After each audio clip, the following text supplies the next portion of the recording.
নমস্কার বন্ধুরা, কেমন আছেন সবাই? গল্প যেখানে সত্যি চ্যানেলের আরো একটি নতুন গল্পে আপনাদের সকলকে আবারও স্বাগত জানাই। আজ বলবো এক রাজকুমারের গল্প, এক প্রথিতযশা শিকারীর গল্প।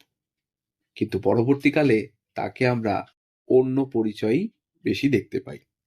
হ্যাঁ, আজ বলবো প্রমথেশ বড়ুয়ার গল্প। গল্পটি বড় হওয়ার জন্যে আমরা দুটি পর্বে এই গল্পটিকে ভাগ করেছি। আজ প্রথম পর্ব, এবং প্রথম পর্বে থাকছে তার অভিনয় জীবনে আসার শুরুটুকু। তাই শুনতে থাকুন। গল্প যেখানে সত্যি। প্রত্যেকদিন আমাদের গল্প পোস্ট হয় সকাল ৯টা থেকে ৯টা ৩০ মিনিটের মধ্যে, এবং প্রতিটা গল্পে থাকে কিছু না কিছু ইনফরমেশন। তাই আমাদের চ্যানেলে নতুন হলে অবশ্যই আমাদের চ্যানেলটিকে সাবস্ক্রাইব করে একটু পাশে থাকবেন। ইতিমধ্যেই বহু মানুষদের আমাদের সাথে আমরা পেয়েছি, তাদেরকে অসংখ্য ধন্যবাদ জানাই চ্যানেলের তরফ থেকে। সবাই ভালো থাকুন এবং শেয়ার করতে থাকুন, শুনতে থাকুন গল্প যেখানে সত্যি। তাহলে শুরু করা যাক আজকের গল্প। তার প্রিয় হাতি জং বাহাদুরের পিঠে বসে শিকারে চলেছেন অসমের গৌরীপুরের জঙ্গলে। পিছনে আরো অনেক হাতি, অনেক লোক, হরেক রকম বন্দুক, তাঁবু, খাবার দাবার, কত কি। তিনি অসমের গৌরীপুরের বড় রাজকুমার প্রমথেশ চন্দ্র বড়ুয়া। তবে এই পরিচয়কে ছাপিয়ে গিয়েছিল তার অভিনেতা, চিত্রনাট্যকার ও পরিচালক সত্তা। ভারতীয় চলচ্চিত্র জগতের কিংবদন্তি পুরুষ প্রমথেশ বড়ুয়া। শুরু করা যাক তার শিকারের গল্প দিয়ে। প্রমথেশের ভাই প্রকৃতিশচন্দ্র বড়ুয়ার ডায়েরি থেকে জানা যায় ১৯১৫ সালের ১৩ বছর বয়সে তিনি প্রথম বাঘ শিকার করেন। ভাবা যায়, সারা জীবনে তিনি প্রায় ৫০টিরও বেশি রয়্যাল বেঙ্গল টাইগার, ২৩টি চিতা এবং একটি গন্ডার শিকার করেছিলেন। আরও ছোটখাটো জীবজন্তু কত না শিকার করেছিলেন তার তো হিসাবই নেই। এখন এই তালিকা দেখে বন্যপ্রাণ প্রেমিকরা মাথায় হাত দেবেন ঠিকই, কিন্তু তখনকার দিনে বোধহয় এটা একটা প্রচলিত রীতিনীতি ছিল। কিন্তু এই রাজ পরিবারের সবচেয়ে কম সংখ্যক পশু শিকার করেছিলেন প্রমথেশই। রাজবাড়ির ছেলেদের হাতে বালক বয়সে বন্দুক তুলে দেওয়া হতো। প্রমথেশ ও তার দুই ভাই প্রকৃতিশ এবং প্রণবেশের ক্ষেত্রেও অন্যথা হয়নি। প্রমথেশ কিন্তু কোনোদিনই শিকার পছন্দ করতেন না। তার এই মনোভাবের জন্য দায়ী তার মা সরোজবালা। মা ছিলেন প্রমথেশের চোখের মণি। মাও মণি বলে অজ্ঞান। মণি হচ্ছে প্রমথেশ বড়ুয়ার ডাকনাম। প্রমথেশের বাবা গৌরীপুরের রাজা প্রভাতচন্দ্র বড়ুয়া শাক্ত হলেও তার স্ত্রী সরোজবালা ছিলেন বৈষ্ণব। তিনি খুব সুন্দর গান গাইতেন। ক্ষমা, স্নেহ, ভালোবাসা মার কাছ থেকেই পেয়েছিলেন প্রমথেশ। মা প্রাণী হত্যা ঠিক পছন্দ করতেন না। কিন্তু একেই বোধহয় বলে আয়রানি। মায়ের শ্রাদ্ধের দিন শ্রাদ্ধের কাজ শেষ না করেই হাতে বন্দুক নিয়ে বেরিয়ে পড়েছিলেন প্রমথেশ। কেন জানেন? বাঘ মারতে। রাজবাড়ির বাইরে তখন প্রজাদের ভয়ার্ত চিৎকার, লোকালয়ে বাঘ বেরিয়েছে। সেই বাঘ হত্যা করে রাজবাড়ি ফিরে এসে শ্রাদ্ধের কাজ শেষ করেছিলেন সরোজবালার আদরের মণি। শিকারে যাওয়া নিয়েই প্রায় মতানৈক্য হতো বাবা এবং ছেলের। একবার অশান্তি এমন পর্যায়ে পৌঁছেছিল যে তার বাবা বার্ষিক শিকার অসমাপ্ত রেখেই চলে আসেন।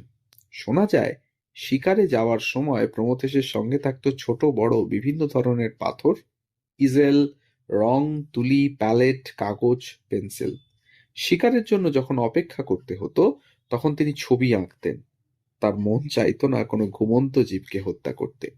তাই পাথর ছুঁড়ে ঘুমন্ত শিকারকে জাগিয়ে দিতেন, আত্মপক্ষ মোকাবিলা করার সুযোগ দিতেন। এর জন্য অনেক সময় ফসকে গিয়েছে শিকার।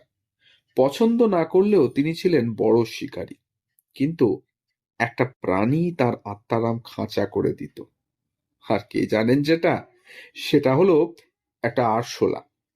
গৌরীপুর থেকে কলকাতায় আসার ট্রেনে রাজবাড়ির লোকেদের জন্য একটা আলাদা কামরা থাকতো। প্রমথেশ যাত্রা করলো,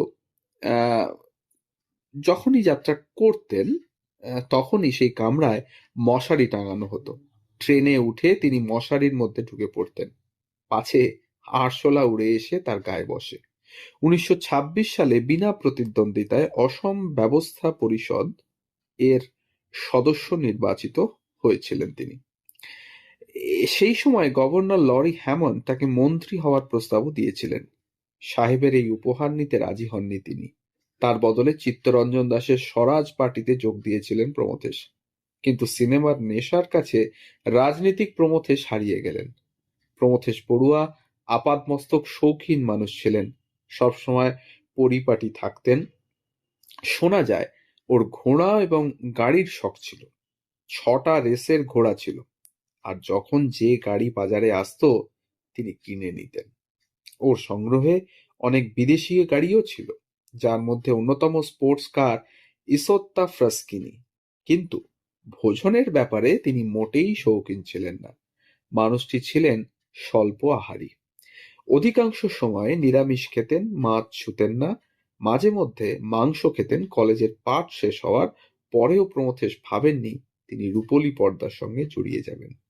তিনি চাইতেন ডাক্তার হয়ে গৌরীপুরের গরিব প্রজাদের সেবা করতে।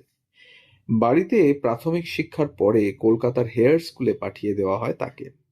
পড়াশোনায় মেধাবী, উচ্চশিক্ষার জন্য প্রেসিডেন্সি কলেজে পদার্থবিজ্ঞানে ভর্তি হন। অতঃপর স্নাতক এবং ইচ্ছে বিদেশে গিয়ে আরও পড়বেন। কিন্তু মায়ের আপত্তিতে তা হলো না। কলেজে পড়ার সময় শিশির ভাদুড়ির অভিনয়ে মুগ্ধ হলেন প্রমথেশ। বন্ধুদের নিয়ে তিনি তৈরি করলেন ইয়াং ম্যানস ড্রামাটিক ক্লাব। এই ক্লাবের ছেলেদের নিয়ে তৈরি করেছিলেন নূরজাহান, কারাগার, প্রফুল্ল, বিবাহ বিভ্রাট ইত্যাদি নাটক। পরিচালনা এবং অভিনয় দুটোই সমান তালে করতেন তিনি। ষোড়শী নাটকটি ১১ বার করেছিলেন। এই নাটকে জীবনানন্দের চরিত্রটি করতেন তিনি, কারণ শিশির ভাদুড়িও জীবনানন্দের চরিত্রটিই করতেন। শুধু নাটক নয়, ক্লাবের ছেলেদের নিয়ে ফুটবল, ক্রিকেট খেলে বেড়াতেন। প্রমথেশ নিজে ভালো ফুটবল, ব্যাডমিন্টন, টেনিস এবং বিলিয়ার্ড খেলতে পারতেন। কলকাতায় বিলিয়ার্ড টুর্নামেন্টে সাহেবদের হারিয়ে একাধিকবার চ্যাম্পিয়নও হয়েছেন তিনি।